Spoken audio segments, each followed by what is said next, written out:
चलो हम लोग पढ़ रहे थे मोशन अंडर ग्रेविटी। बस मोशन अंडर ग्रेविटी में हमने बात करी थी दो तीन चीजें कि अपवर्ड डायरेक्शन को पॉजिटिव लेना होता है, डाउनवर्ड डायरेक्शन को नेगेटिव लेना होता है, और g की वैल्यू 9.81 मीटर पर सेकेंड स्क्वायर है। क्लास में सॉल्व करेंगे, g को 10 मान के सॉल्व करेंगे, अप्रोक्सीमेट करके आंसर लिख सकते हैं। अब इसमें कैसे क्वेश्चन आते हैं देखो। सबसे पहले अपवर्ड मोशन, कौन से मोशन की बात हो रही है? अपवर्ड मोशन में क्या है समझो। मान लो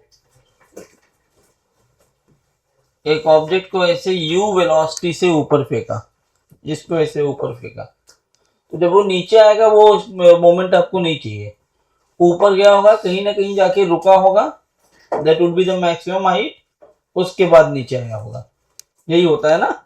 तो मान लो इस पॉइंट पे पहुंचा, this is the maximum height, यहाँ पर वेलोसिटी हो गई 0, और ये जो डिस्प्लेसमेंट रहा इसका वो रहा h, यहाँ पहुंच के वेलोसिटी 0 कर दिया आपने, टाइम यहाँ t0 पे हमने फेंका था, टाइम t पर यहाँ पहुंच गया। एक्सेलरेशन ड्यू टू ग्रेविटी किधर होगी?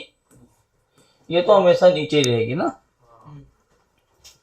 इतने सारे पॉइंट्स आपको दिए हैं।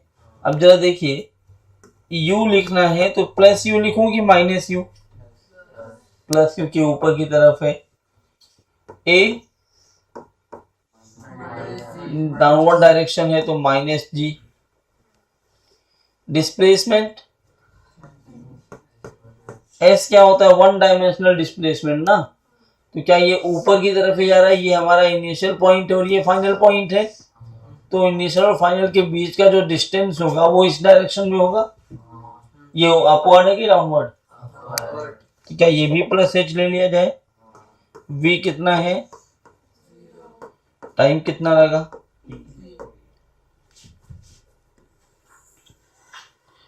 अगर मैंने इसमें v is equal to u plus a t use किया तो v की वैल्यू कितनी है?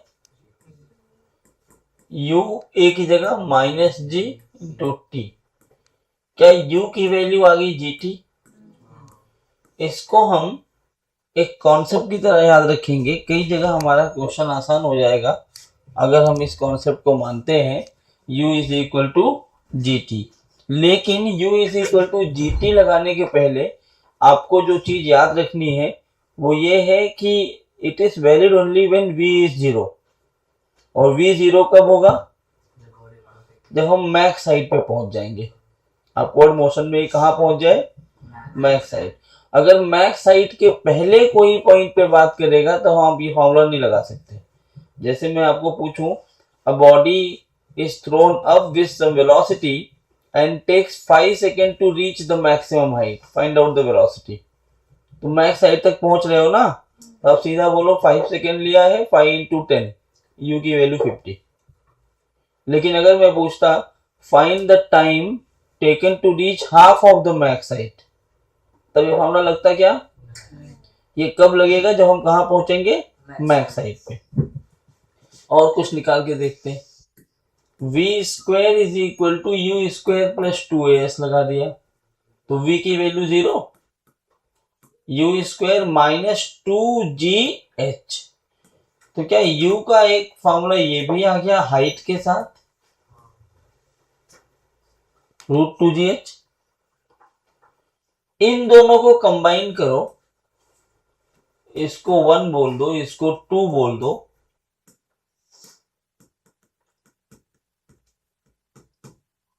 कंबाइनिंग 1 एंड 2, क्या हम बोल सकते हैं कि gt की वैल्यू बराबर होगी √2gh के? Squaring both side, g square t square is 2gh, एक g ने g को मार डाला। क्या यहां से टाइम की वैल्यू आएगी √2h/g? बोलो भाई। तो ये तीन तरह के फॉर्मूले अपने पास आए। अपवर्ड मोशन में टाइम के साथ इनिशियल वेलोसिटी का रिलेशन होता है gt, प्रोवाइडेड वो कहां तक जाना चाहिए? मैक्स हाइट तक। हाइट के साथ अपवर्ड वेलोसिटी u होती है √2gh, अगेन प्रोवाइडेड वो मैक्स हाइट तक जाना चाहिए। Time taken to reach the max height is √2h/g। क्या है इनका लॉजिक वो मैं तुम्हें समझाता हूँ एक क्वेश्चन के थ्रू। मैं बहुत सारे क्वेश्चन नहीं लूंगा, एक ही क्वेश्चन में बहुत सारे कॉन्सेप्ट लूंगा मैं। जैसे मैं आपसे बोलूं N object is thrown up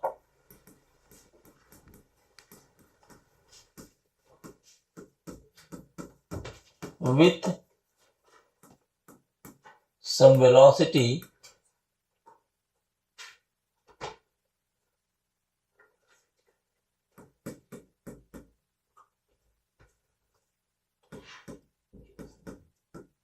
it takes 5 seconds to reach the maximum height.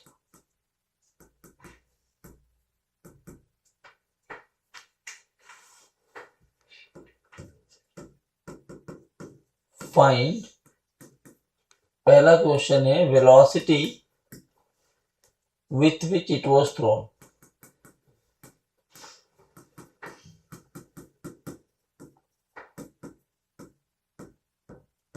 दूसरा सवाल है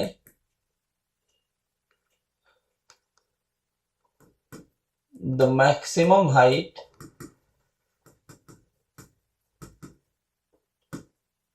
attained। तीसरा सवाल है velocity at half of the maximum height।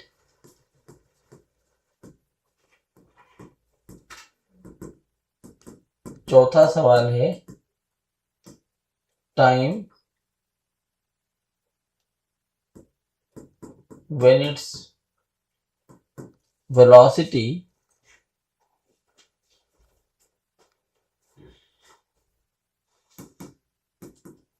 time taken to reach at a point where velocity is half of the initial। ठीक है, 4 सवाल लिखे। क्वेश्चन देखने के बाद सबसे पहला काम क्या करेंगे, आप सब मुझे बोलोगे, मुझे एक्सप्लेन नहीं करना है। अब सबसे पहले मैं डायग्राम बना लूं। एक ऑब्जेक्ट को ऊपर फेंका गया है किसी वेलोसिटी से, मैंने u मान लिया। ये इसका v0 हो जाएगा, ये मैक्स हाइट है। एक्सेलरेशन कितना है g, और टाइम 0, मैक्स हाइट पहुंचने में कितना टाइम लगा है 5 सेकेंड। यही है क्वेश्चन में, कोई दिक्कत? पहला सवाल क्या पूछ रहा है, velocity by which it was thrown. आपको बोल रहा है कि मैक्स हाइट पहुंचने में 5 सेकेंड लगा है, किस वेलोसिटी से फेंका गया। आप डायरेक्टली ये अप्लाई कर सकते हैं। तो यहां से क्या आ जाएगा, u इज इक्वल टू जी की वैल्यू 10 इंटू 5, 9.8 रखोगे तो ये 49 आएगा। मिल गया आंसर, ये ओरल हो जाएगा। सेकेंड क्वेश्चन में क्या पूछा है, द मैक्सिमम हाइट अटेंड। फिर मैक्स हाइट की बात किया है। क्वेश्चन में आपको टाइम दिया है, तो टाइम के साथ मैक्स हाइट का कौन सा formula, time is equal to √2h/g। तुम्हारी मर्जी, तुम √2gh भी लगा सकते हो। तो अगर मैं यहाँ रखूं तो this is 5 is equal to √2h/10। अब मैं इसको सॉल्व कर सकता हूँ, squaring both side, it is 25 is equal to 2h/10। ये हो गया 5। h की वैल्यू कितनी, कोई दिक्कत? ये 2 सवाल। थर्ड सवाल पूछ रहा है आपसे कि the velocity at half of the maximum, ये मैन नहीं x है, half of the maximum height. तो मैक्सिमम हाइट का हाफ, क्या मैं फिर से फॉर्मूला लगा दूं, u is equal to √2gh? नहीं लगा सकते। लगाने को लगा सकते हैं, कैसे लगाएंगे, जिस पॉइंट से फेंक रहे हो उसको मैं ग्राउंड पे मान के, मैं मान लो 62.5 जाना है, किस वेलोसिटी से फेंकूं, लेकिन वो और टफ हो जाएगा। कॉम्प्लेक्स क्वेश्चन में आप नहीं अप्लाई कर सकते। तो आप ऐसे क्वेश्चंस को सॉल्व करने के लिए क्या करेंगे, ये देखेंगे कि यहां से एक ऑब्जेक्ट को ऊपर फेंका गया है, आपको पता चल गया पहले क्वेश्चन से कितने से फेंका गया, ये 50 मीटर पर सेकेंड से। टोटल हाइट कितना गया, वो 125 मीटर। कितनी देर में पहुंचा है, यहाँ पे वेलोसिटी कितनी है। अब आपसे कह रहा है वेलोसिटी किस और ग्रेविटी किधर लग रही है, आपसे कह रहा है कि उसकी वेलोसिटी क्या होगी, half of the max side पे। Half of the max side मतलब यहां पर ये कितना हो जाएगा, हाँ फ्रैक्शन में रखो ना, 125/2। अब कुछ लोग ऐसा बोल देते कि इस पॉइंट की जो वेलोसिटी होगी, यहाँ पे 50 है, यहाँ पे 0 है, आधे पे 25 होगी, वो गलत है, आप नहीं कर सकते। और इसमें ये कॉन्सेप्ट भी यूज नहीं होगा। मैं ये बताना चाह रहा हूँ कि half of the max side के लिए ये कॉन्सेप्ट इस्तेमाल नहीं कर सकते। UGT U√2GH या T√2H/G वो तभी यूज कर सकते हैं जब मैक्स साइड तक गए हो। इसके लिए मैं प्रॉपर इक्वेशंस लगाना पड़ेगा हमें। U की वैल्यू कितनी है, 50 मीटर पर सेकेंड। A कितना है, -g मतलब -10 मीटर पर सेकेंड स्क्वायर। S दिया हुआ है आपको 125/2 मीटर। और क्या दिया है, वेलोसिटी पूछ लिया है। टाइम का कोई मतलब ही नहीं, टाइम तो ऊपर जाने के लिए दिया, इस पॉइंट का टाइम तो दिया ही नहीं है। मुझे बताओ कौन सा फॉर्मूला लगाऊं जिसमें VUAS आ जाए। थर्ड इक्वेशन, तो V² = 2500 2 × 10 × 125/2, तो 2 कैंसिल हो गया, ये आएगा 1250, मतलब √1250 मीटर पर सेकेंड। अब इसको सॉल्व करने का मन है तुम्हें तो सॉल्व कर लो।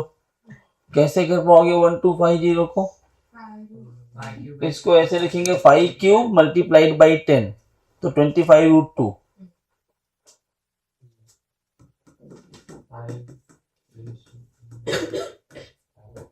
और सॉल्व करने का मन है √2 की वैल्यू डाल देना। क्या होती है √2 की वैल्यू, 1.4 रख के सॉल्व कर सकते हो, क्योंकि आप MCQ सॉल्व करोगे तो उसमें प्रॉब्लम नहीं आती कि आप ऊपर नीचे थोड़ा बहुत कर सकते हैं। फोर्थ एंड लास्ट क्वेश्चन,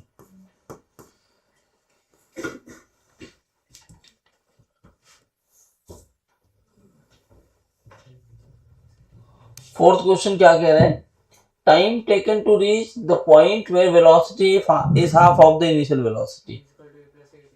हाँ, अब मैं पूरा लिखूंगा नहीं, खाली यहां दिखा रहा हूं। U तो 50 मिल गया आपको, टाइम आपसे पूछ लिया है, एक्सेलरेशन मिला आपको -10 मीटर पर सेकेंड स्क्वायर।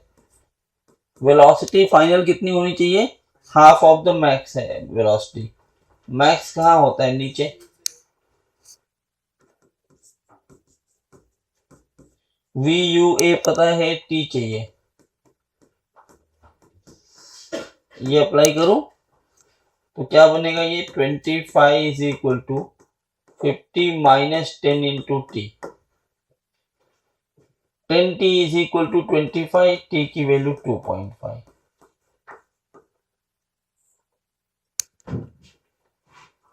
समझा क्या, कोई दिक्कत। इस क्वेश्चन से मुझे क्लियरली ये एक्सप्लेन करना था कि जो ये कॉन्सेप्ट्स बना रहे हो, जिनको मैंने बॉक्स में पैक किया है, वो तभी अप्लाई होंगे जब मैक्स साइड तक आप पहुंच रहे हो। मैक्स साइड के पहले कहीं पर हो तो ये कॉन्सेप्ट अप्लाई नहीं होंगे, नोट कर लो।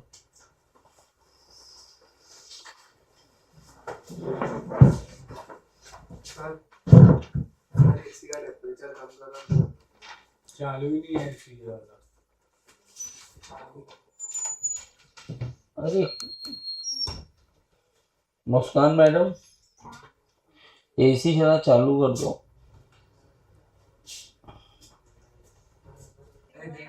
चलो, तो ये अपवर्ड मोशन में बस अपवर्ड मोशन में इतनी बातें क्या आपको याद रहेंगी? क्या क्या याद रखना है? मैक्स साइड पे जाएगा तो हम ये ट्रिक्स इस्तेमाल कर सकते हैं, और बाकी और बीच में कहीं रह गया तो हमें इक्वेशन ऑफ मोशन से ही सॉल्व करना पड़ता है। आओ आगे हम बात करते हैं, थोड़ा सा तुमसे खाली आइडिया लेता हूं, जरा मुझे सिखाओ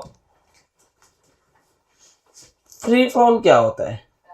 फ्री फॉल जब ऑब्जेक्ट से नीचे गिरता है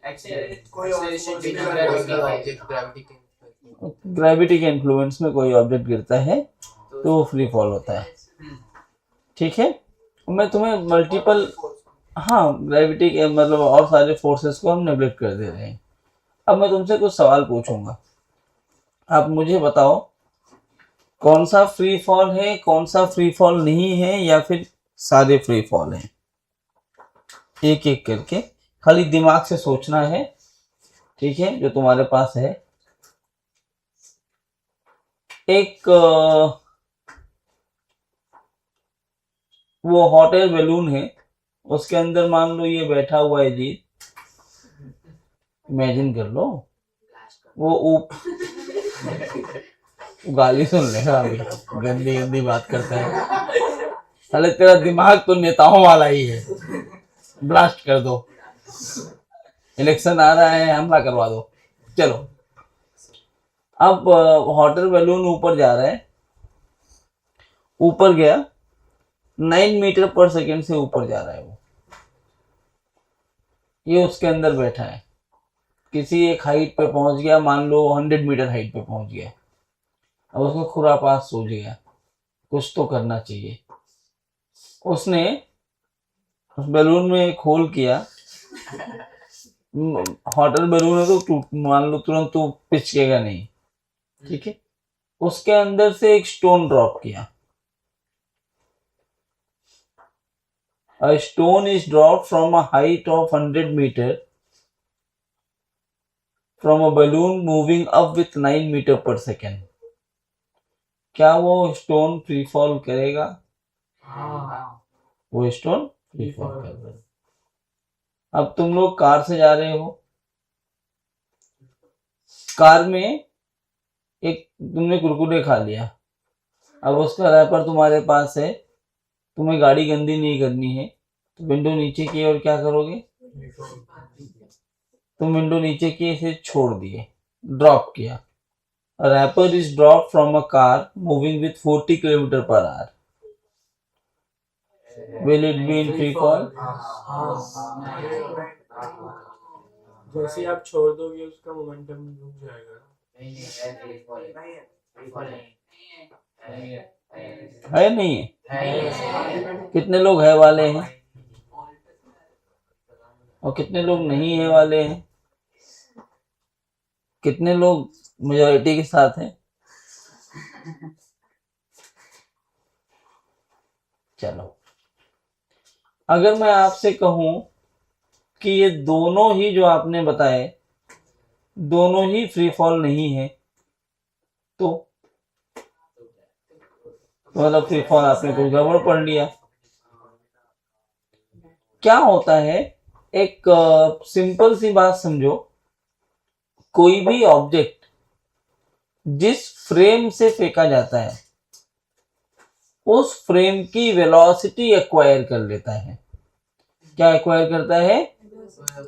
जैसे ही वो इंडिपेंडेंट हुआ, मैंने एक स्टोन को हॉट एयर बैलून से ऐसे छोड़ दिया, अब ये स्टोन एक अलग एंटिटी है, इस स्टोन के पास बैलून का एक्सेलरेशन नहीं होगा, बट छोड़ने के बाद ड्यू टू द मोमेंटम, छोड़ने के बाद due to the momentum it will acquire the same velocity as that of the balloon. Same velocity acquire किया, याद रखना मैं वेलोसिटी बोल रहा हूं, वेलोसिटी का मतलब क्या है? मैग्नीट्यूड और डायरेक्शन। तो जब मैं यहां छोड़ूंगा ना स्टोन को ड्रॉप किया हॉट एयर बैलून से, तो स्टोन पहले थोड़ा ऊपर जाएगा फिर नीचे गिरेगा, क्योंकि उसके पास इनिशियल वेलोसिटी है, तो this is not a free fall. Free fall कब होता है? जब मैं किसी स्टोन को ड्रॉप करूं किसी ऐसे फ्रेम से जो स्टेशनरी हो। ऐसा तो कोई फ्रेम नहीं है फिलहाल प्रैक्टिकली, लेकिन हम अर्थ को मानते हैं। जैसे मैं यहां से ऐसे कोई चीज ड्रॉप करूं, अब तो मैं खड़ा हूं ना, तो कोई चीज ड्रॉप करूंगा तो ये क्या करेगा, फ्री फॉल। इसका सबसे सिंपल एग्जांपल देखना है कि वेलोसिटी सेम एक्वायर करता है, तो मैं आपको एक छोटा सा एग्जांपल दे रहा हूं, आप सबने शायद फील किया होगा। लोकल ट्रेन में या किसी भी ट्रेन में जब आप बैठते हो, ट्रेन प्लेटफॉर्म पर रुकने वाली होती है, आप चलती ट्रेन से कूदो, कूदो मतलब नीचे उतरो। नीचे उतरने के बाद आपको लोग क्या बोलते हैं, जिस डायरेक्शन में ट्रेन चल रही है उस डायरेक्शन में भागो। भाग में आपको रेजिस्टिव फोर्सेस रोक लेंगे, दैट इज डिफरेंट थिंग। लेकिन जैसे ही आप कूदे, आप तो ट्रेन से अलग हो गए ना। लेकिन ट्रेन से अलग होने के बाद भी क्या आपकी बॉडी वही वेलोसिटी एक्वायर की हुई है जो ट्रेन की है, इसलिए आप थोड़ी दूर चलते हो, बाद में रेजिस्टिव फोर्सेस आपको रोक लेते हैं। ऐसे ही जब मैंने बैलून से स्टोन को ड्रॉप किया, बैलून ऊपर जा रहा था, स्टोन भी जस्ट आफ्टर ड्रॉप वो ऊपर जाएगा। लेकिन अब तो ये अलग हो चुका है बैलून से। जब ये अलग हो चुका है तो ये इस जैसे ये यहाँ पे छोड़ा, ये ऊपर जाना चाह रहा है, ग्रेविटी किधर लगेगी, नीचे। तो क्या होगा, इसकी वेलोसिटी ऊपर कहीं जाके खत्म हुई। जिस पॉइंट पे वेलोसिटी 0 होगी, वहां से नीचे आने के टाइम वो क्या करेगा, फ्री फॉल। लेकिन हमेशा फ्री फॉल नहीं करेगा।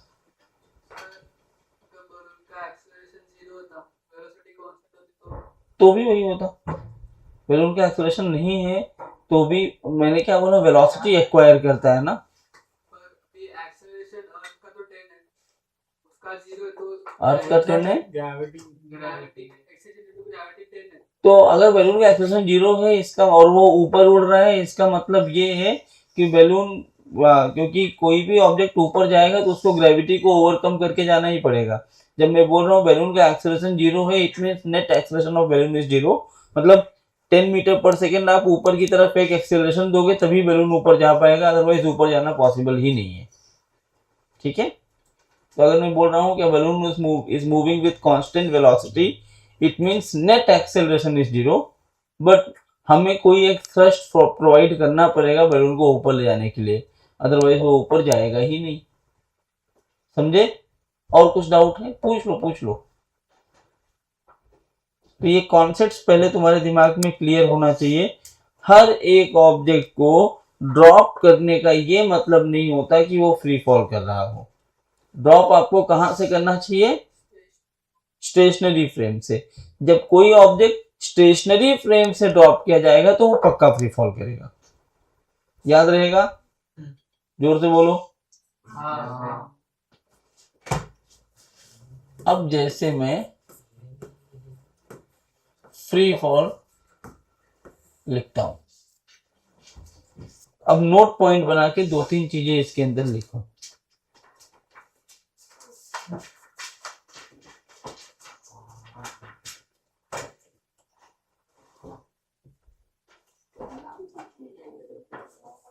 नोट पॉइंट में पहला देखो, वाटर बलून का एक रियल केस हुआ गया।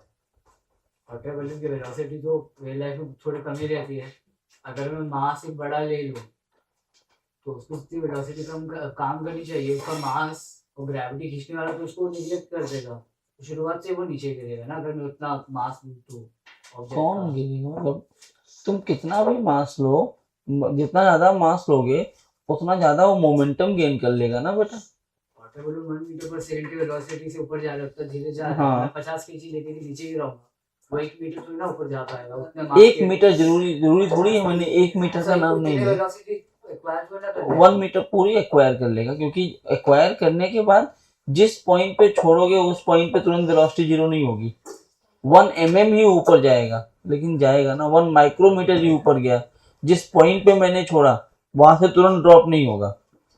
There will be a time interval, वो टाइम इंटरवल नैनो सेकेंड में हो सकता है, कुछ भी होगा, but there will be a time interval in which the velocity becomes 0. लिखो, if an object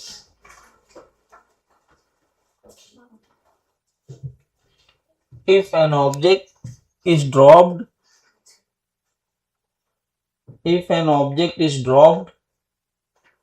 स्लैश करके लिखना, released,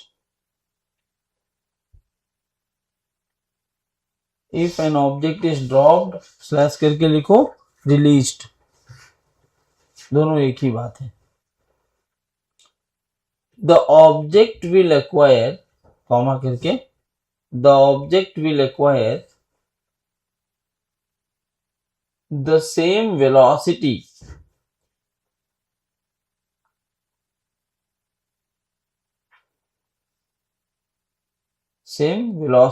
as that of frame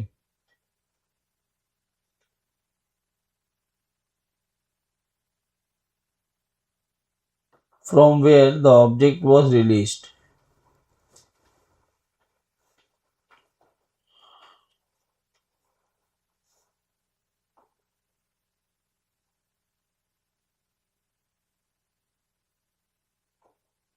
But will not acquire the acceleration of the frame. But will not acquire the acceleration of the frame.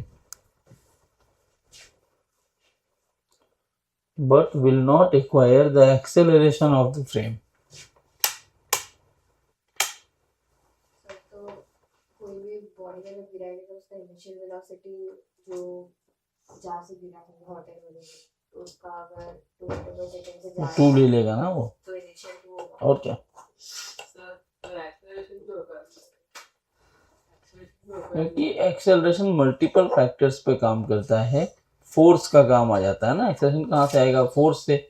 अब जब तुमने उस body को अलग कर दिया, तक अंदर था वो फोर्स मिला हुआ था उसको, जैसे ही अलग कर दिया, अब वो जो वेलोसिटी एक्वायर किया है वो due to its momentum, due to inertia of motion, आगे जाके पढ़ोगे, पढ़े होगे तो, इनर्शिया ऑफ मोशन या मोमेंटम से वो वेलोसिटी लिया।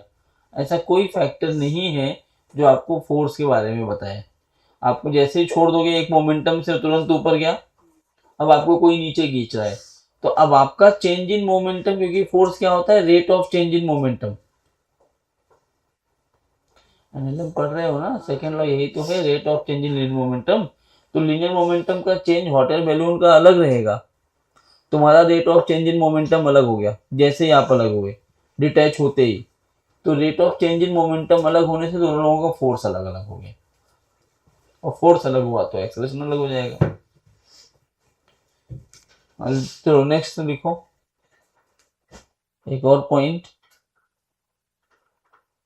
The motion of an object is said to be free fall. The motion of an object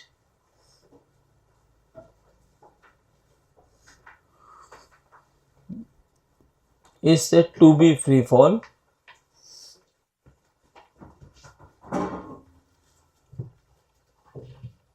if the initial velocity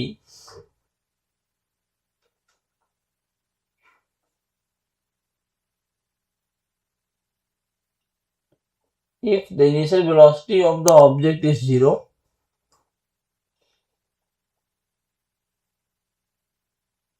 if the initial velocity of the object is 0, bracket में लिख लेना,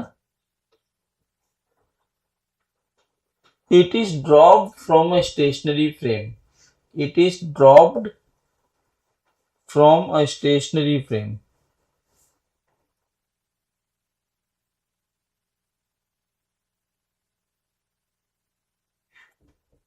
bracket बंद। And moving under gravity only. And moving under gravity only. तो आधी चीज नहीं लिख रहे हैं, मूविंग अंडर ग्रेविटी बोला मैंने, मूविंग अंडर ग्रेविटी ओनली। क्या गर्मी हो रही है? पीछे एसी नहीं चल रहा है, आगे तो ठंडा हो गया है, आगे तो खूब गर्म हो गया है, ये तो खूब ठंडा हो गया।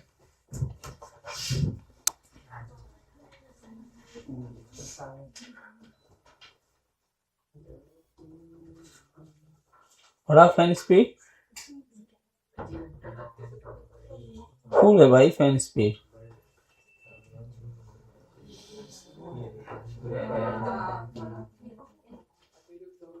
तो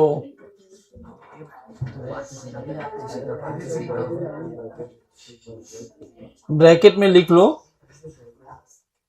ब्रैकेट में लिख लो, neglecting all the resistive forces, neglecting all the resistive forces.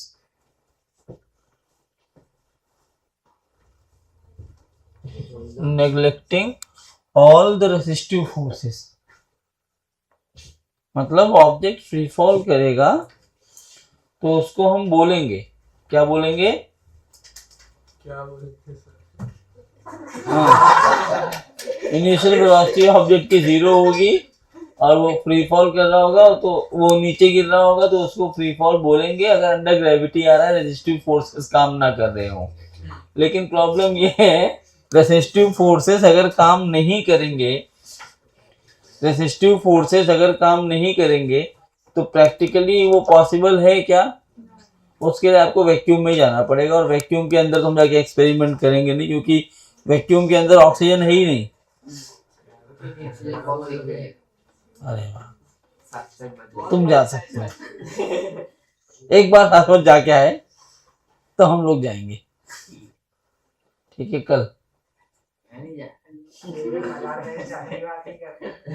तो तुम्हें समझ में आ गया फ्री फॉल किसको बोलेंगे और किसको नहीं बोलेंगे?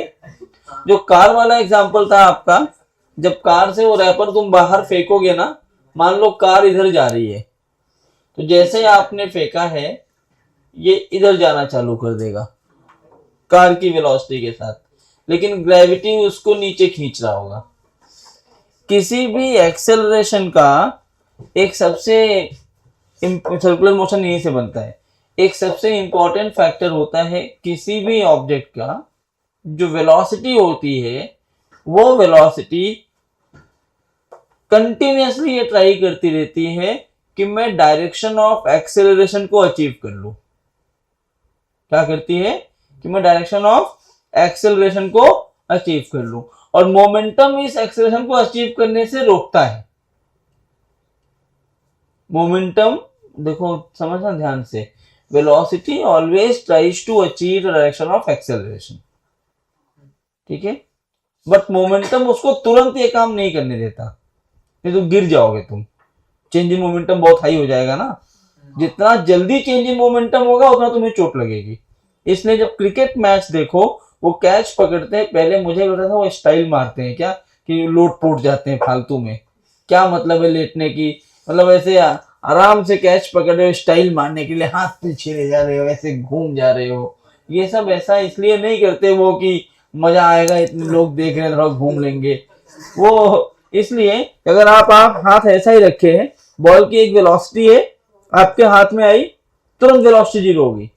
चेंज इन मोमेंटम इतना ज्यादा होगा कि आपका हाथ टूट भी सकता है। आप जब हाथ को पीछे करते हैं तो आप चाहते हैं चेंज इन मोमेंटम को धीरे धीरे रोका जाए। समझ में आ रहा है? जितना ज्यादा चेंज इन मोमेंटम होता है उतना डैमेज बढ़ जाता है। डैमेज कंट्रोल कब होगा? जब आपका चेंज इन मोमेंटम स्लो हो। हाँ, क्योंकि आपकी गाड़ी कंटिन्यूअसली एक्सेलरेट होती है, आप कांस्टेंट वेलोसिटी मेंटेन नहीं कर पाते, और जैसे ही आप, या फिर आपने अगर कांस्टेंट वेलोसिटी मेंटेन भी कर ली तो जैसे आपने छोड़ा उस इंस्टेंट पे 80 से गया, वो 80 आपको दिखा। अब हो क्या रहा है, जैसे आपने छोड़ दिया उसको ग्रेविटी नीचे लाने की कोशिश कर रहा है, आपकी गाड़ी तो आगे जा रही है, तो आपको दिखता है कि वो पीछे चला जा रहा है। वो पीछे जाता नहीं है, जो ग्राउंड पे उधर ही होके ये ऐसे गिरेगा, ऐसे। लेकिन जब ये इधर आ रहा होगा ऐसे नीचे की तरफ, आपकी गाड़ी आगे निकल गई होगी तो आपको लगेगा वो पीछे जा रहा है। इट्स अ रिलेटिव थिंग जो तुम्हें दिखता है, ग्राउंड से देखोगे तो ऐसे गिरेगा। ये ऐसे इसलिए आया है क्योंकि ये किसकी डायरेक्शन को अचीव करने की कोशिश कर रहा है? ग्रेविटी, मतलब एक्सेलरेशन। फॉर एग्जाम्पल एक सर्कुलर मोशन कैसे होता है, मैं बहुत डिटेल में जा रहा हूँ, चलेगा ना? तो मैं समझाने के लिए तुम्हें फील तो आ जाए कि चीजें होती क्या है। किसका? हाँ, मैंने बोला कि चेंज इन मोमेंटम सडन होगा तो आपको मैं तुरंत बोलूँ 90 डिग्री पे घूम जाओ।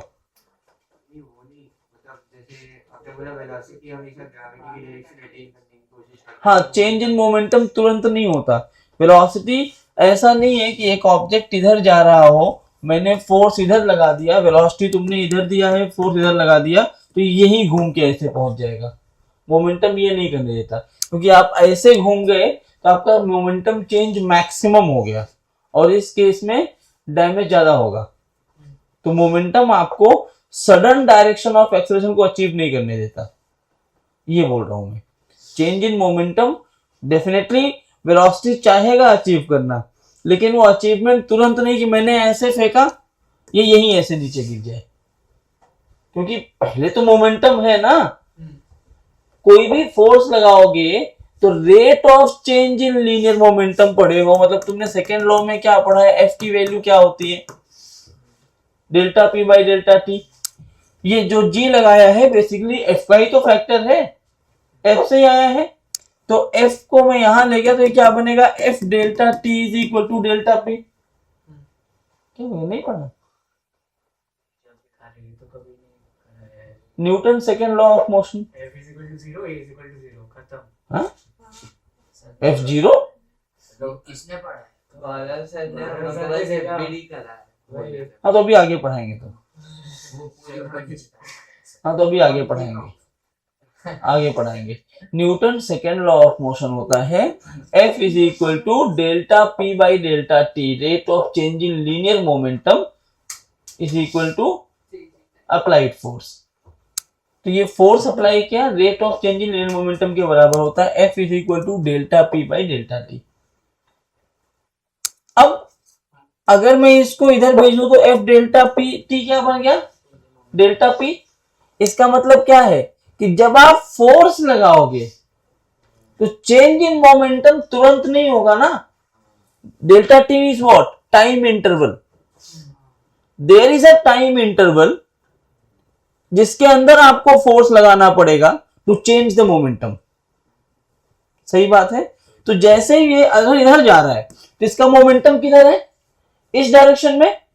आपने फोर्स यहां लगा दिया, अब इधर फोर्स लगाया तो तुरंत ये डायरेक्शन नहीं पकड़ लेगा, मोमेंटम रोक रहा होगा ना।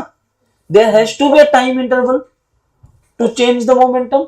अब ये टाइम इंटरवल कितना होगा ये डिपेंड करता है आपका इनिशियल मोमेंटम है कितना।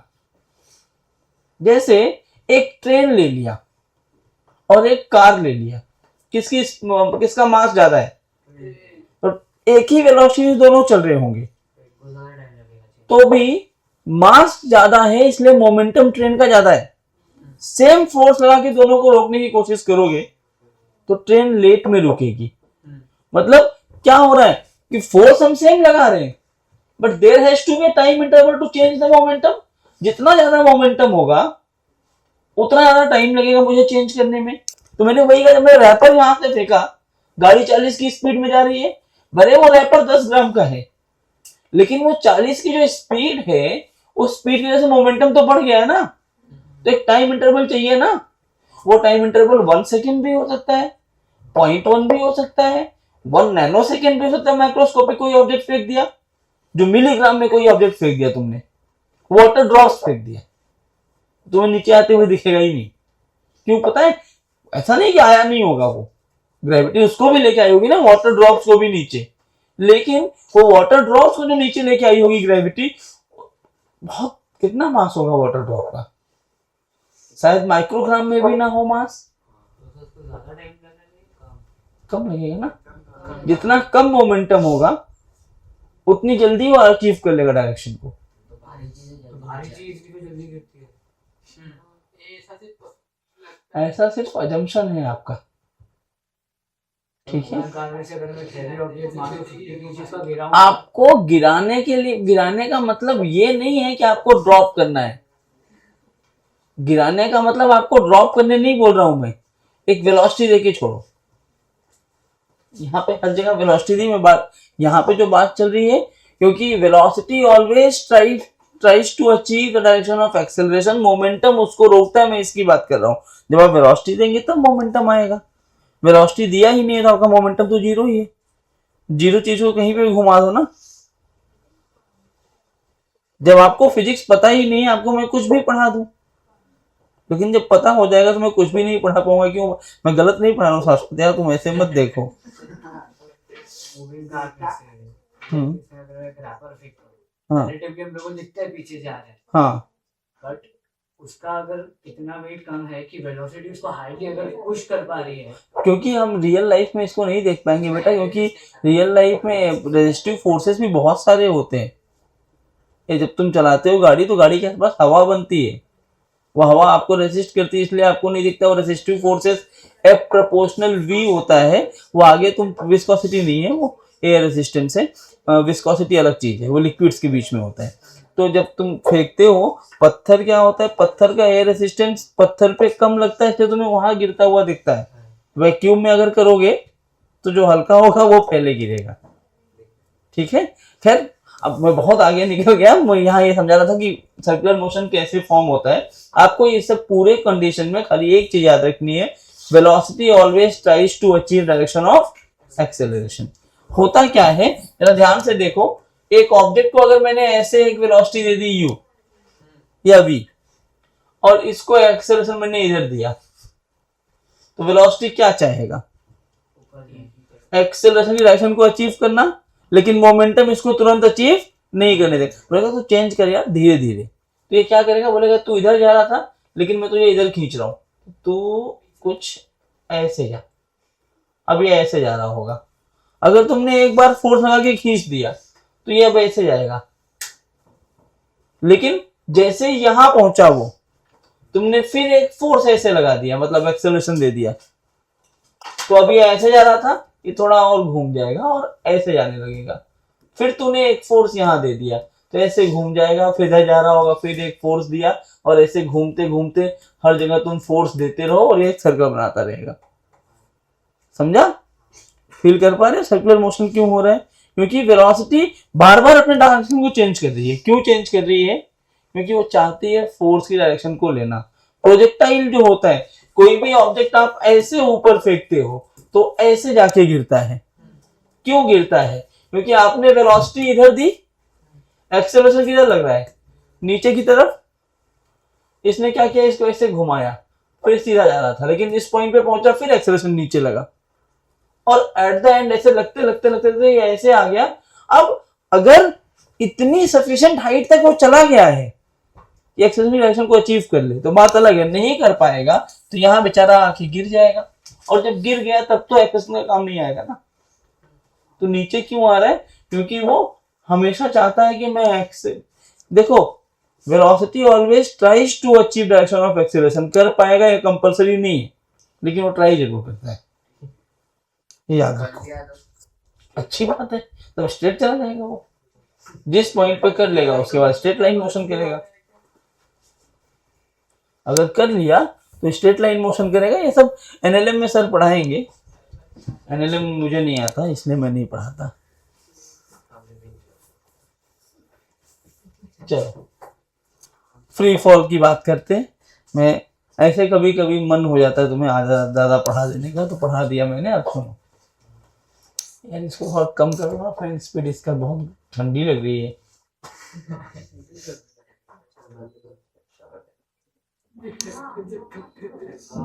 कम ना करो।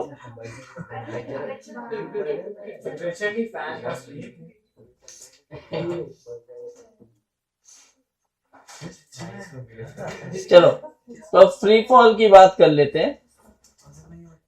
बस बस बस हो गया गुरु। तो रेसिस्टिव फोर्सेस नहीं होने चाहिए, इनिशियल वेलोसिटी 0 होनी चाहिए, तभी वो फ्री फॉल होगा ना। याद रखना ये चीज। जिस फ्रेम से फेंकेंगे उस फ्रेम के पास अगर कोई वेलोसिटी है तो वो फ्री फॉल नहीं होगा। वो सवाल मैं कराऊंगा अभी तो फिलहाल फ्री फॉल देखते हैं। क्या हुआ, मान लो ये अपना ग्राउंड है, ग्राउंड से h हाइट ऊपर एक ऑब्जेक्ट है मेरे पास, इसको यहां से रिलीज कर दिया, ड्रॉप कर दिया, जो भी आप समझो। मतलब u की वैल्यू कितनी कर दी, 0। ग्रेविटी किधर लग रही होगी? ग्रेविटी तो नीचे लगती है ना, ग्रेविटी कभी ऊपर मत लगा देना। अब ये ऐसे घूमते घूमते घूमते घूमते घूमते घूमते घूमते घूमते किसी भी एक टाइम पर यहाँ आके पहुंच जाएगा। वो टाइम मैंने मान लिया कि बच्चों जब ऑब्जेक्ट गिरेगा सरफेस पे तो डिपेंड करता है कि सरफेस का नेचर कैसा है, इलास्टिक है, इन इलास्टिक है। जैसे क्ले ले लिया, उसमें गिरेगा धंस जाएगा, हार्ड सरफेस पे गिरेगा तो बाउंस बैक करेगा। हो सकता है रुक भी जाए, ऐसा कोई सरफेस हो जहां पे वो गिरे और चिपक के रुक जाए। कीचड़ में डाल दोगे बॉल तो जम थोड़ी करेगा, वो वहीं चिपक जाएगा। वो चला जाएगा नीचे। क्या क्ले में आपको क्लियरली दिखेगा, कीचड़ का सरफेस पे ही है। हाँ धंसता है थोड़ा अपने बॉल के सरफेस पे, लेकिन नीचे हार्ड सरफेस तो नहीं जाएगा एकदम नीचे, थोड़ा बहुत धंसा। चलो ठीक है मैं मान लिया धंस रहा है भाई, तुम लोग छोड़ो भी ध्यान। वो centre of mass and collision में बताऊंगा मैं। कई सारे टॉपिक एक साथ मिक्स करोगे तो दिक्कत होगी। Just before hitting the ground,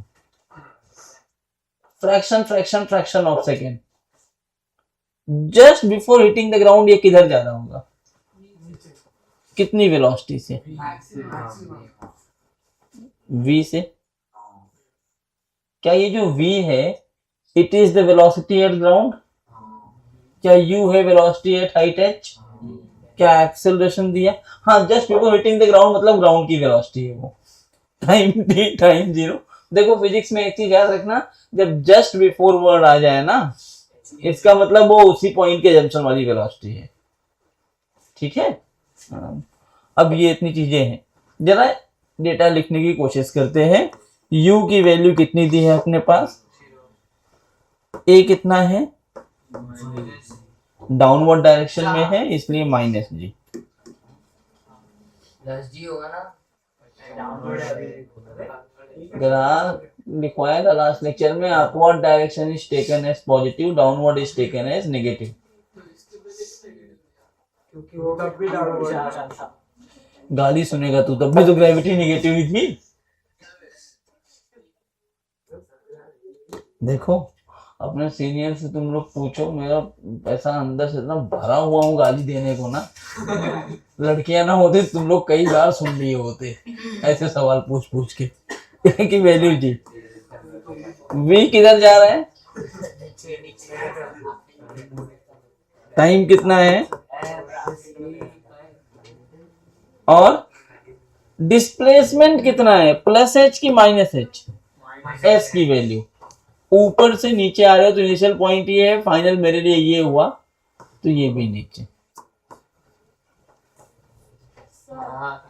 gravity हमेशा नहीं आएगी।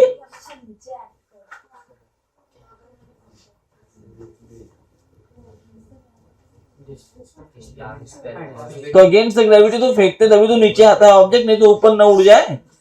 तो नीचे क्यों आएगा कोई चीज? अगर मैं तुझे ऐसे हवा में धक्का दे दूं और ग्रेविटी तुम्हें ऊपर ही भेज रही है, तुम ऊपर ही चली जाओगी, एकदम ऊपर, नीचे आओगी नहीं। ग्रेविटी हमेशा नीचे रखती है। चलो इतने कॉन्सेप्ट समझे?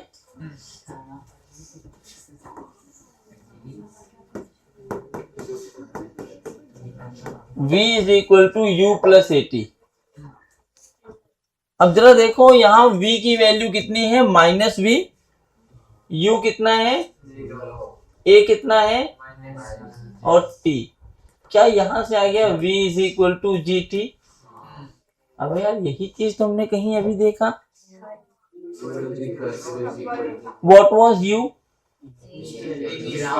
Velocity at ground. मतलब किसी भी ऑब्जेक्ट को ऊपर फेंको और वो s हाइट तक जा सकता है, तो जिस वेलोसिटी से ऊपर फेंके होगे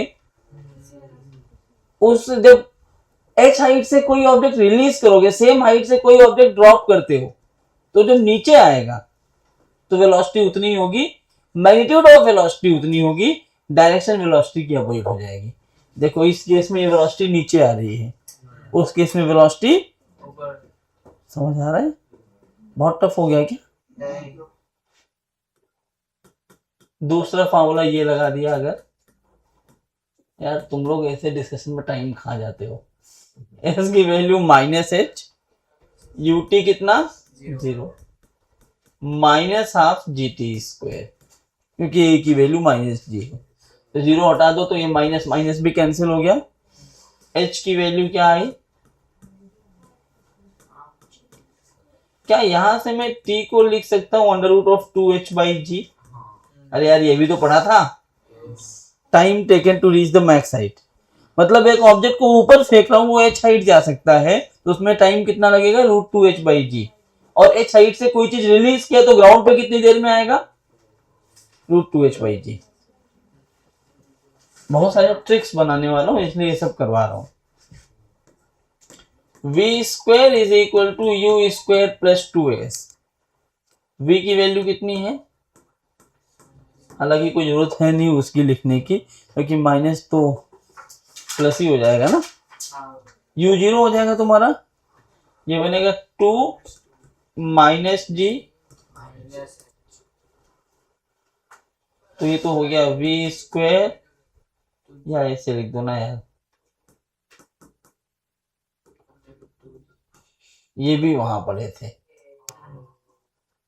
क्या इन सबको मिला के मैंने क्या देखा कि जो अपवर्ड मोशन में चीजें थी वही डाउनवर्ड में भी है, चेंज नहीं हुआ, खाली वी यू हो गया। इनिशियल फाइनल वो तो हमारे ऊपर होता है ना, हमारा ऑब्जर्वेशन क्या हो रहा है, इनिशियल किसको बोल रहे हैं और फाइनल किसको, लेकिन वेलोसिटी तो पॉइंट्स पे सेम ही आ रही है ना।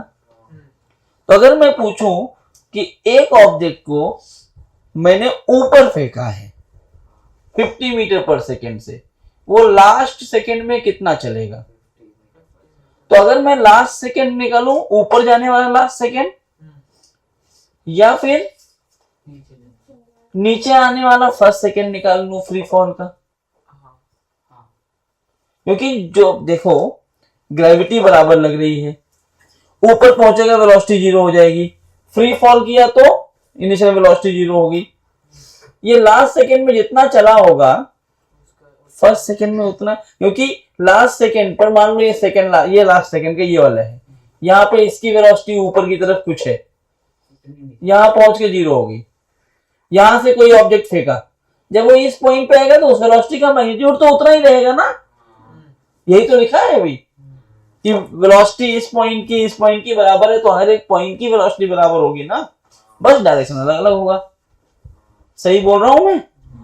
तो क्या है मैं ये बोलूं कि जब भी मुझे लास्ट वाले सब, मैं बहुत सारे सवाल पीवाईक्यू में कराऊंगा ऐसे जब आप ओरल के हो गए, जो लास्ट वाले सेकंड पूछता है कि लास्ट मोमेंट में ये हुआ, अपवर्ड का लास्ट पूछे तो आप फटाफट से क्या कर सकते हो? डाउनवर्ड का नहीं, फ्री फॉल का फर्स्ट। डाउनवर्ड अलग चीज होगी, डाउनवर्ड का मैं स्पीड से भी फेंक सकता हूं, फ्री फॉल का फर्स्ट। और फ्री फॉल का लास्ट पूछे तो अपवर्ड का फर्स्ट। मतलब मैं यहां से ये बोल सकता हूं क्या, it is clear that last in upward motion is equal to first in free fall, और इसका उल्टा भी होगा। ठीक है, अब जैसे मैं आपको एक सवाल यही पूछ रहा हूं कि an object is thrown up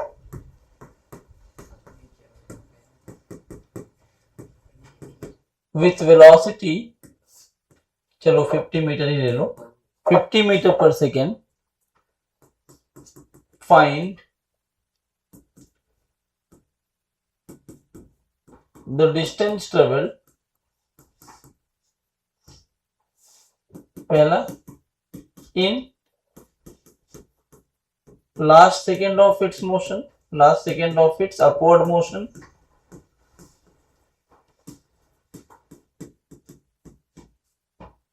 और दूसरा last 2 second of its upward motion।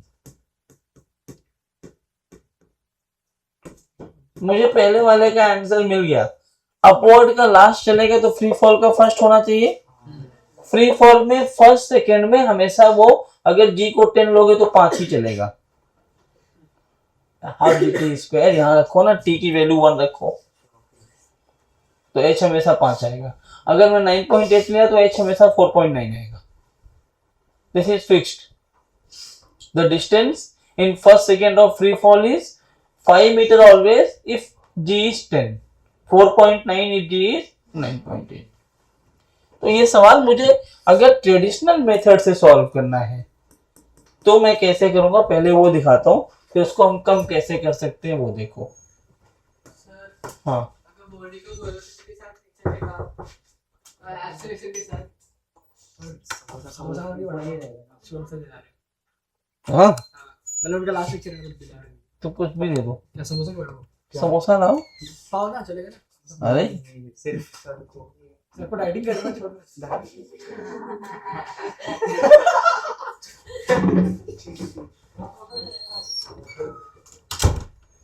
रवाली मंगाया था आपको। मैं खाऊंगा यार, कैसे नहीं खाऊंगा, मैं डाइटिंग कर रहा हूँ। तो समोसा डाइटिंग है मेरा, दिन में 3 खाने होते हैं। इसको नोट कर लो, कराता हूँ। बॉडी को एक्सेलरेटर के साथ नीचे फेंका तो 9.8 अक्वायर करेगा या फिर 9.8 प्लस 9.8 प्लस। प्लस एक्सेलरेशन दो दिला पूरे उसका एक्सेलरेशन तो अलग लेगा ना। हाँ इसमें एक्सेलरेशन का उसका अलग से कैलकुलेट होगा ना। नहीं वो ऐड करोगे, ऐड करना पड़ेगा। अगर वो नेट एक्सेलरेशन बोलेगा तो बात अलग है, लेकिन अगर बोले कि इंजन इतना थ्रस्ट प्रोवाइड कर रहा है, इसका मतलब वो थ्रस्ट और नीचे आने के टाइम पे ग्रेविटी भी तुम्हें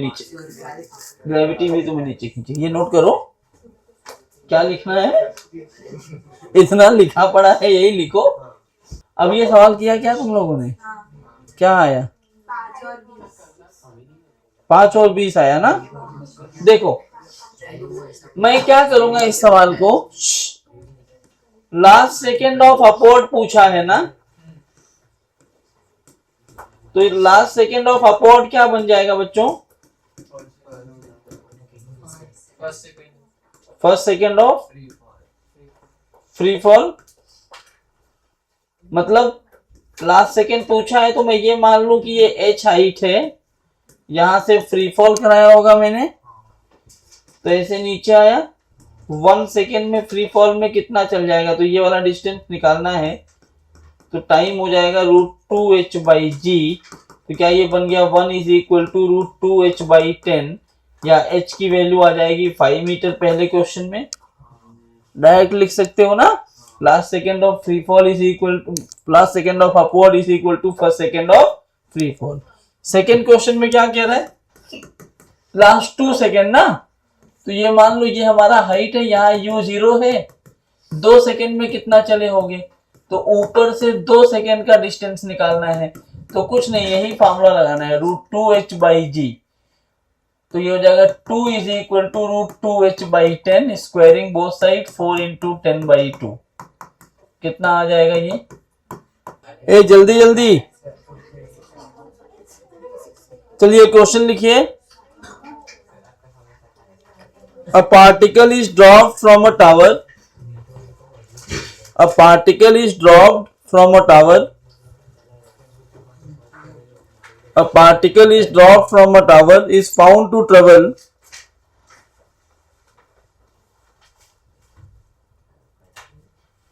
A particle is dropped from the tower is found to travel 45 meter in the last second of its journey. 45 meter in the last second of the journey.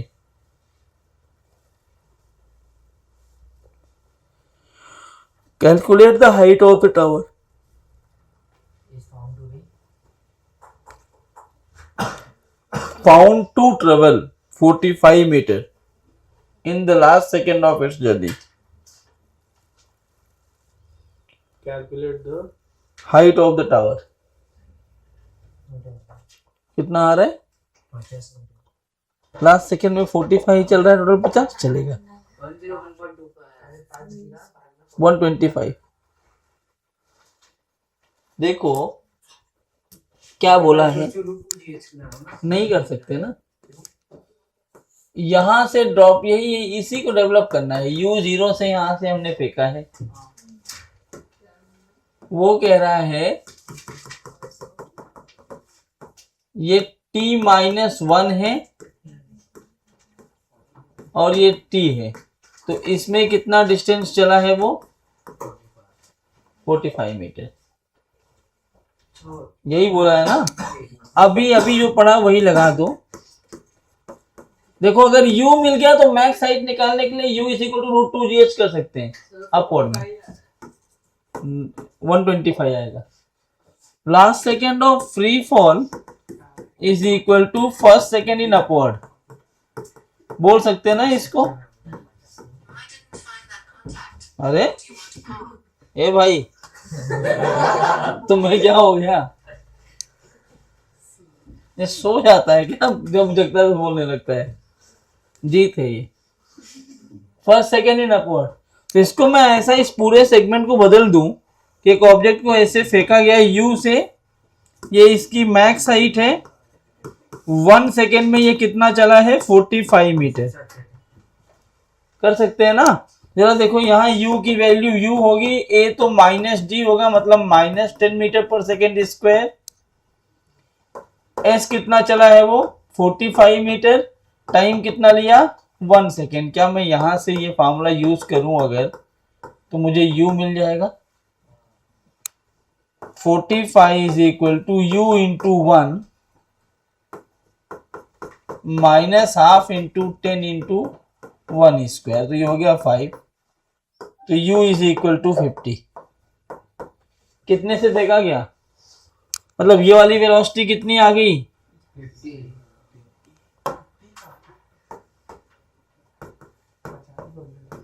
50। अब ये h जो है मैक्स हाइट निकालना है, तो u is equal to √2gh। अब तो max height पूछा है ना, तो अपवर्ड मोशन का मैक्स हाइट निकाल सकते हो, 50 का स्क्वायर बाई 2 इंटू 10।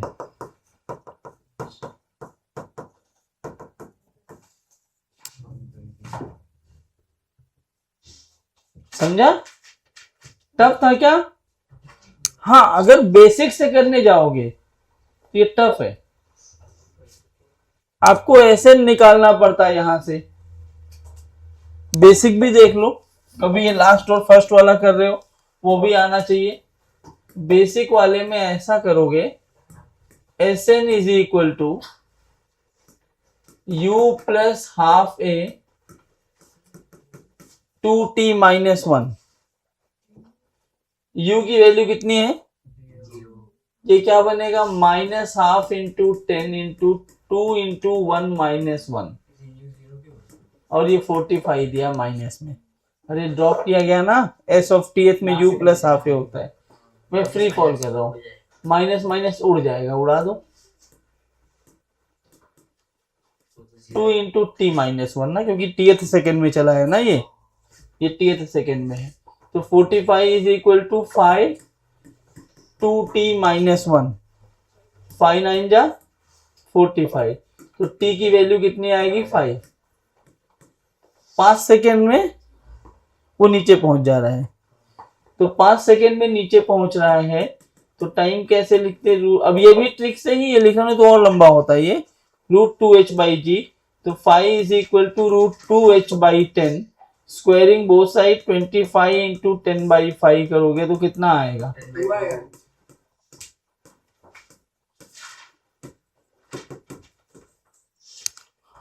नहीं समझा तुम लोगों को। तो ये आसान नहीं लग रहा है तुम्हें, वो लग रहा है तो वो कर लो, ये लग रहा है तो ये कर लो, नहीं लगा। वो जो u इक्वल टू वो सिर्फ पूरे डिस्टेंस के लिए यूज करते हैं। हाँ हाँ, वो तो पहले बोला था मैक्स हाइट के लिए यूज कर सकते हैं। क्वेश्चन पढ़ के उसको तुम देखा करो, लास्ट आ जाए तुम्हें दिमाग में आना चाहिए, लास्ट अगर पूछ रहा है तो लास्ट फ्री फॉल का फर्स्ट अपवर्ड करके कन्वर्ट करो, फटाफट सॉल्व हो जाता है। ठीक है चलो, थैंक यू। और सवाल लिख लो।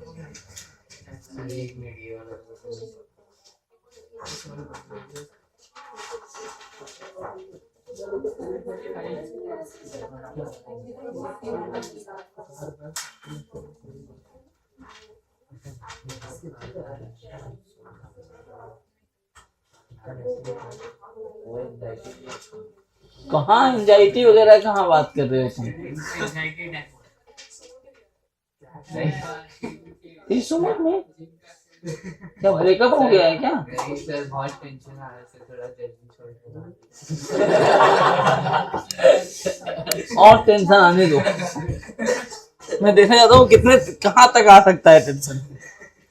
लिखो अ स्टोन इज ड्रॉप्ड, ये लिखा रहेगा, क्वेश्चन लिख लो, दोनों मेथड लिख लेना इसका, ये जो लिखा हुआ है। A stone is dropped, a stone is dropped from a balloon, a stone is dropped from a balloon going up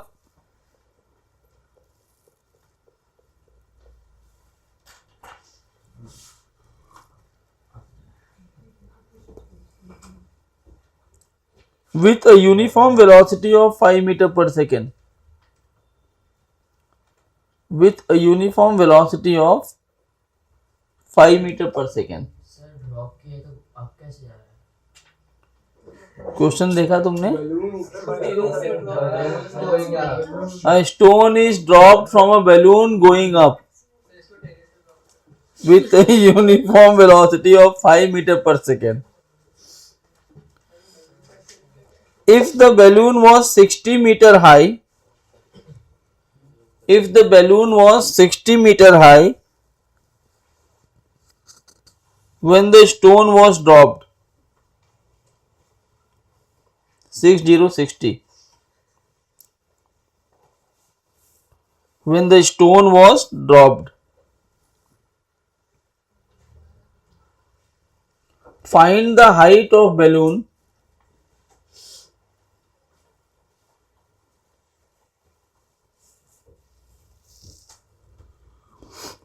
when stone hits the ground, when stone hits the ground. Sir इसमें वो calculate करना है stone कितना ऊपर है। हाँ, वो लेना है ना, स्टोन ऊपर जाएगा 5 मीटर से। हाँ हाँ, एक ही बार, एक ही बार, एक ही सेकंड के लिए। हाँ हो सकता है, एक के लिए जा सकता है, दो के लिए जाए, अब मुझे नहीं पता। तो फार्मूला क्यों पढ़े हो, इसीलिए तुम्हें पता चले। बलून से जब गया वो मोमेंटम की वजह अरे टाइम निकाल लो, डिस्टेंस क्या होगा, स्पीड इनटू टाइम। एक्टिवेशन देनी है, ऐसे ही करना है, तो वो टाइम लगा सकते हो। इसमें ये इतना पत्थर ऊपर गया वाटर, उसमें नहीं, बैलून कितना ऊपर गया उसके लिए लगा सकते हो, बैलून तो कांस्टेंट स्पीड से चल रहा है। ऊपर गया वो कैसे निकालना? क्यों निकालना हो, तुम्हें ट्रिक बताता हूँ। क्या है सवाल, जरा बोलना। A stone is dropped from a balloon going up with uniform velocity of 5 meter per second. ये आपका बैलून हो गया, it is drop from 60 metre ना, 5/4 ठीक है, 60 मीटर से यहाँ मान लो ये इसका सेंटर पॉइंट है, यहाँ से मैंने स्टोन को ड्रॉप किया है, ये 5 मीटर पर सेकेंड से ऊपर जा रहा है।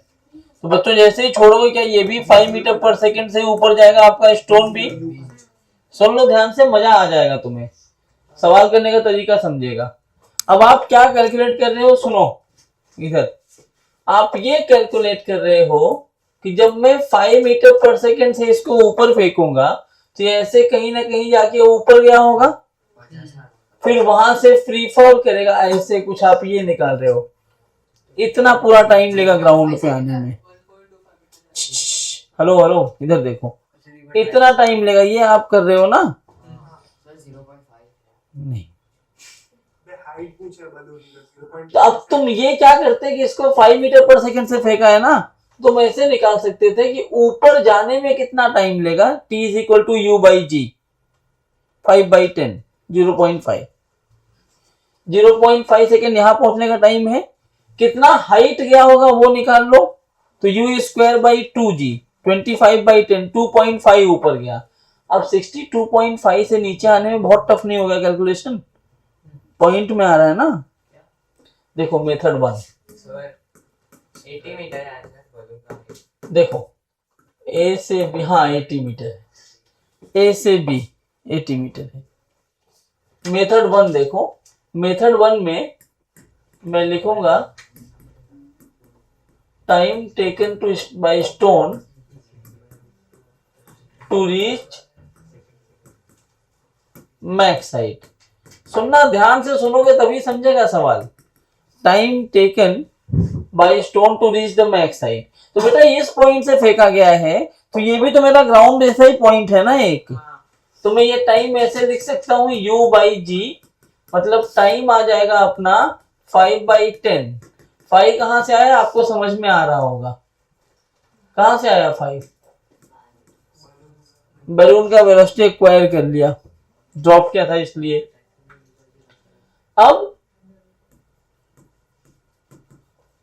अब ये निकालेंगे max height attain during this time, ठीक है ना? 0.25 है। तो u is equal to √2gh होता है। तो u कितना है 5, इसका स्क्वायर करके ऐसे लिख सकता हूँ डायरेक्टली, h मिल जाएगा अपने को 25/10। h की वैल्यू आ गई, 20 ना, हाँ 20 होगा ना मेरे को। 20 हो रहा है क्या? 1.25 3.5 सेकंड। हाँ हाँ 20 तो 25/20 तो 1.25 मीटर, ठीक है। अब जरा सोचो ए से बी ये वाली हाइट कितनी आई आपको 1.25, तो नाउ और इस पॉइंट पे पहुंच के वेलोसिटी कितनी हो गई अपनी 0। तो क्या इस पॉइंट से बी से सी में वो फ्री फॉल करेगा? Now stone moves under free fall from 61.25 metre height, ground से यही हो गया। अब यहां से नीचे आने में कितना टाइम लगेगा? तो टी स्क्वायर, या मुझे तो टी ही चाहिए ना, t is equal to 2 into 61.25/10। यार अभी सॉल्व करना पड़ेगा। सर मल्टीप्लाई कर दो पॉइंट से। नहीं सर यही तो रखो, 1 to 3.5 सेकंड आ नहीं तो 1 to 25 अपॉन हाँ 100 आ जाएगा। 12.25 आ रहा है। 1225 आ रहा है, हाँ 1 to 2.5 आ रहा है। तो 1225 मतलब आ रहा है 35। 1225 होता 35। ये सब नहीं और 1225 आ रहा है मल्टीप्लाई करने पर 10 से, तो हाँ 612.5 612, हाँ 1025 आएगा ना, 1225। 2.5 आएगा। हाँ, दोनों को नीचे 10 से multiply कर दो। तो ये 35/10 हो जाएगा। अब तुम सॉल्व कर लेना इसको, क्या किया है, ऊपर नीचे 10 से मल्टीप्लाई कर दोगे तो ये 612.5 बन जाएगा, उसका डबल हो जाएगा 1225। 1225 का रूट होता है 35 और नीचे हो गया 100, तो 10 3.5। अब इधर देखो, ये अभी ना ये बेसिक मेथड कर रहा हूं, अभी मैं जब वो मेथड कराऊंगा ना ट्रिक वाला, तुम्हें लगेगा क्या फालतूगिरी है, एक लाइन में तो हो रहा है, इसलिए पहले वो नहीं कराया। Total time taken by stone to reach the ground कितना होगा? 1 सेकेंड, 0.5 सेकेंड और ये 3.5।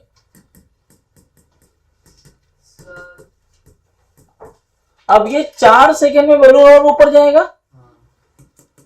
Distance travelled by balloon in 4 second कितना जाएगा?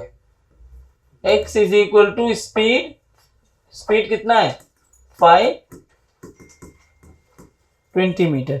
60 पे था, इतनी देर में 20 और ऊपर चला गया। 1 मिनट रुक जाओ, जाओ भाई। डिस्टेंस ऑफ बैलून फ्रॉम, अब तुम मेन टाइम पे जा रहे हो, हाँ जाओ जाओ, ये हो गया 60 + 20 80 मीटर, यही आंसर है। लेकिन क्या ये बहुत लंबा तरीका नहीं हो गया? मैं क्या करता, मुझे मेजरली इसमें कैलकुलेट करने में टाइम कहाँ गया कि जब ये स्टोन ऐसे अलग हुआ है तो कितनी देर के बाद ग्राउंड पे आएगा। याद करो इक्वेशंस में हमने लिखा था understanding of V, U, S and T। वहां मैंने बोला था S is nothing but the one dimensional displacement. S को क्या बोला था मैंने? इसी का ट्रिकी अप्रोच इतने में ही आ जाएगा, इसलिए यहां लिख रहा हूं। ट्रिक देखो, यहां से फेंका है, आना ग्राउंड पे है, U अपवर्ड है कितना 5 मीटर/सेकेंड, A कितना है -10 मीटर/सेकेंड स्क्वायर नीचे होता है। टाइम आपको निकालना है। अच्छा ये बताओ, यहां से चला वो डिस्टेंस क्या होगा? ऐसे ऊपर जाना प्लस नीचे आना, लेकिन डिस्प्लेसमेंट क्या होगा? इनिशियल पॉइंट ये है, फाइनल पॉइंट ये है। क्या नीचे आने के लिए फाइनली टाइम यही लगने वाला है? तो क्या फाइनल डिस्टेंस इतना ही, डिस्प्लेसमेंट तो इतना ही होगा ना। तो ये डिस्प्लेसमेंट है कितना 60। क्या मैं इसको -60 लिख दूं? देखो यहां से टाइम आ जाएगा कैसे, ut प्लस हाफ 80 स्क्वायर लगा दिया, -60 is equal to 5t minus 5t square. नहीं समझा? अरे u की जगह 5, t की जगह t, हाफ इंटू 10 5 हो गया t स्क्वायर, 5 × 5 ये हो गया 12। ऐसे इधर ले आओ, t square minus t minus 12 is equal to 0। 4 3 या 12, तो t square minus 4t plus 3t minus 12 is equal to 0। तो यहां से मैं लिख सकता हूं t minus 4 plus 3t minus 4। क्या इसके दो पार्ट बन जाएंगे? t माइनस 4 और t प्लस 3 0। तो t की एक वैल्यू आ रही है -3 सेकेंड। ये तो हो ही नहीं सकती, टाइम कभी नेगेटिव नहीं होता। दूसरा t क्या आ रहा है? नीचे पहुंचने में कितना टाइम लगा? नीचे पहुंचने में कितना टाइम लगा? इसी 4 सेकंड को लाने के लिए तुम यहां से यहां तक लफड़ा किए थे। तो कोई भी चीज अगर ऊपर फेंकी गई है किसी हाइट से और तुम्हें बोले कि ग्राउंड पे आने में कितना टाइम लगेगा, तो क्या किया करो, डायरेक्टली तुम्हें पता है इक्वेशन में s क्या होता है, वन डायमेंशनल डिस्प्लेसमेंट। इसलिए मैंने डिस्टेंस नहीं बोला था उस टाइम पे। वन डायमेंशनल डिस्प्लेसमेंट का मतलब यहां से चल के यहां आना है तो उसकी डायरेक्शन में जाओ, बस साइन याद रखना, नीचे आओ तो माइनस ले लो, उन सब से बच जाओगे। और जैसे ये 4 सेकंड मिला है, इसके आगे ये वाला काम कर सकते हो, ये 2 स्टेप इसको करना ही पड़ेगा ना बैलून के लिए। छाप लीजिए अल्टरनेट मेथड, ये जो ट्रिक वाला मेथड है। अच्छा देखो ये है सवाल, समझो। कह रहा है N object is thrown up with u मीटर/सेकेंड। देखो मैं इसको लॉजिकल अप्रोच से कैसे सॉल्व करता, मेरे को आंसर कैसे आ जाएगा। मुझे पेन बिछाने की जरूरत नहीं पड़ेगी, खड़ी डायग्राम बना दूंगा बस। u मीटर/सेकेंड, ये मेथड जो सुन लो अभी, मस्ती नहीं। ये जो मेथड्स मैं तुम्हें बता रहा हूँ ये किसी बुक में नहीं मिलेगा। ये जब आप पढ़ते हो तो टाइम के साथ ये एप्टीट्यूड डेवलप होता है, सोल्यूशन में नहीं मिलेगा ये सब मेथड। ऐसे फेंका मैंने, कह रहा है 80 मीटर जब आप ग्राउंड से हो, 80 मीटर, तो यहां आप 2 बार पहुंचोगे। एक ऑब्जेक्ट को ऐसे ऊपर फेंका गया है तो ऊपर जाने के टाइम भी वहां पर एक बार पहुंचोगे, आने के टाइम भी एक बार पहुंचोगे। तो आप ऐसे गए होगे, ऐसे गए होगे आप, और फिर आप ऐसे नीचे भी तो आए होगे ना, ऐसे। तो यहां मान लो आप किसी टाइम पर पहुंचे, मान लो आप यहां पहुंचे t टाइम पर, कितने टाइम पर? t। तो दूसरी बार यहां पहुंचे होगे t+6 टाइम पे। कहां रह गया तुम्हारा samosa?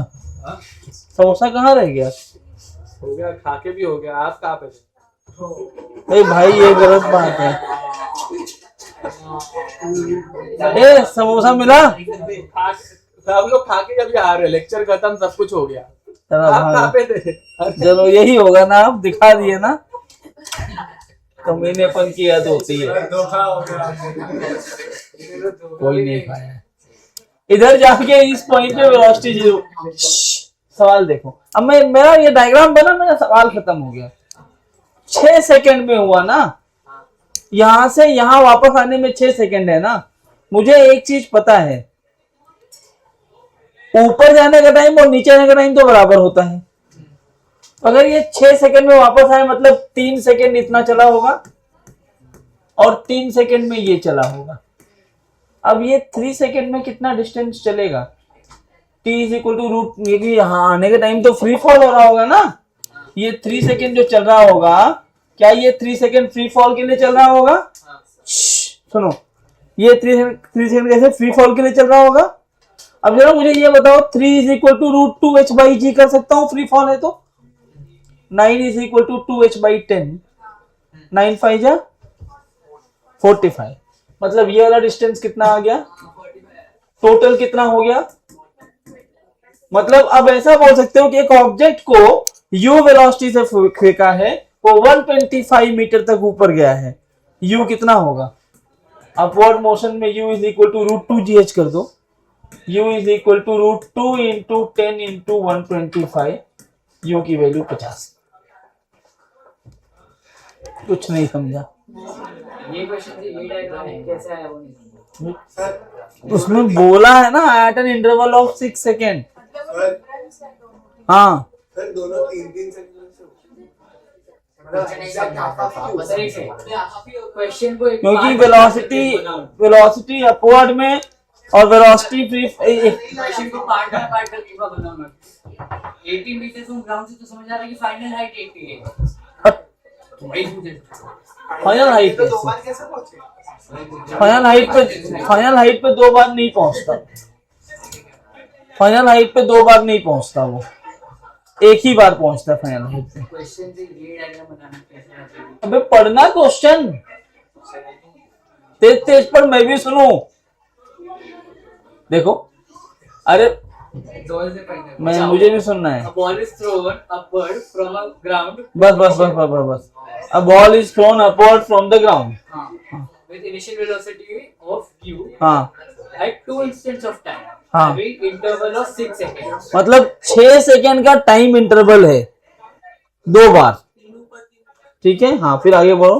The ball is at a height of 80 meters from the ground. अब सुनो, अब ये मैक्स हाइट इसलिए नहीं हो सकता क्योंकि जब मैं इस ऑब्जेक्ट को ऊपर फेंकता हूं तो मैक्स हाइट पे एक ही बार पहुंचेगा, बाकी जगह वो 2 बार पहुंच सकता है। एक बार ऊपर जाने का टाइम, एक बार नीचे आने का टाइम। इसमें इंटरवल 6 सेकंड का दिया है, 80 मीटर की हाइट पर है 6 सेकंड के इंटरवल में, तो 80 metre is not your maximum height.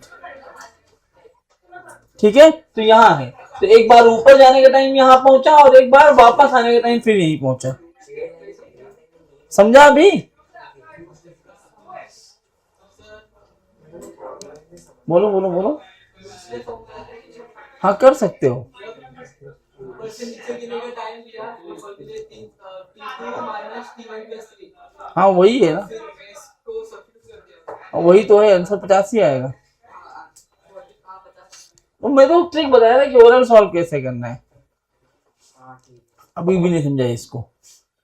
Interval का मतलब क्या होता है? Time gap. एक हाइट पर 2 टाइम पर पहुंच रहा है, दोनों टाइम का गैप है 6 सेकेंड। तो वही तो है ना। तो 80 मीटर की हाइट पर ऊपर जाने के टाइम अगर वो t टाइम पर पहुंचा होगा तो नीचे आएगा तो t प्लस 6 टाइम के बाद पहुंचेगा, और provided time t is equal to 0 यहां लिया है। तो ये इस पॉइंट पे पहुंचने का, ऊपर जाने के टाइम और फ्री फॉल के टाइम, दोनों पे पहुंचने का जो टाइम इंटरवल है वो कितना है? 6 सेकेंड। अब समझा? तो ऐसे क्या, अब 6 सेकेंड जैसे मिला, मैंने कहा कि यार एक हाइट से यहां से ऊपर जाके वापस आने का टाइम कितना लग रहा है? 6 सेकेंड। तो क्या 3 सेकंड वो ऊपर गया होगा, 3 सेकंड नीचे आया होगा, क्योंकि हर एक पॉइंट पे वेलोसिटी बराबर होती है अपवर्ड में और फ्री फॉल में। तो मैंने कहा ये 3 सेकंड में ऊपर गया, ये 3 सेकंड में नीचे आया, तो इस 3 सेकंड में फ्री फॉल में कितना डिस्टेंस चलेगा? 45। देयरफॉर मैक्स हाइट कितना हो जाएगा? अदरवाइज इसमें बहुत क्वाड्रेटिक बनाना पड़ेगा, इसलिए मैं नहीं करवाया उसको। 80 + 45 125 मीटर हो गया।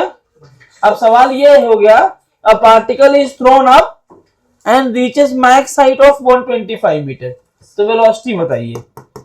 तो ये टोटल हाइट, अगर ये मैक्स हाइट मिल गया तो u = 2g लगा सकते हो ना।